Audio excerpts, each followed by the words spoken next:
On Friday, January 27th, 2017, President Trump issued an executive order suspending the Syrian refugee program and temporarily banning entries for people coming in from Iraq, Iran, Libya, Somalia, Sudan, Yemen, and Syria.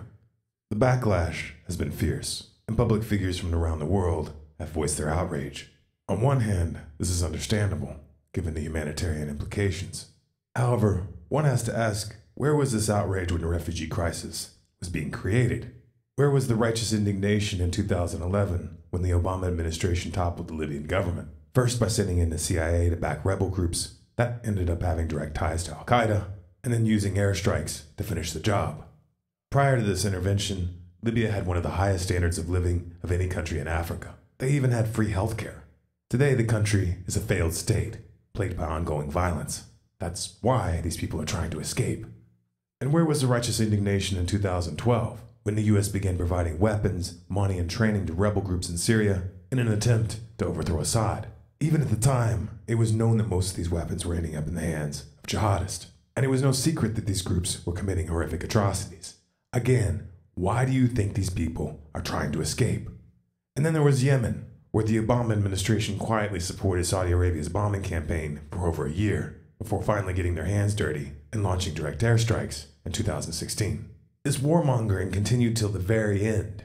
Here's a map of where the 26,171,000 bombs Obama dropped in just the last year of office fell. You know, it seems to me that the inhabitants of these countries would have preferred that you stand up against the wars that destroyed their homeland before and while it was happening, rather than take issue of where they are allowed to go in the aftermath. Just saying.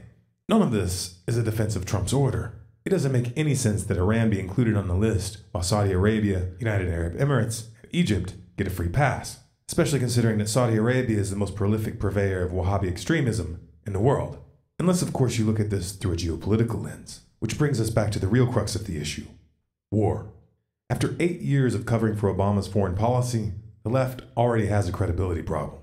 And the current strategy of throwing temper tantrums at Trump's each and every turn, which started before he took office, isn't helping. Inside your echo chamber, you might feel like revolutionaries, but from the outside, your selective outrage reeks of hypocrisy and lowbrow partisanship.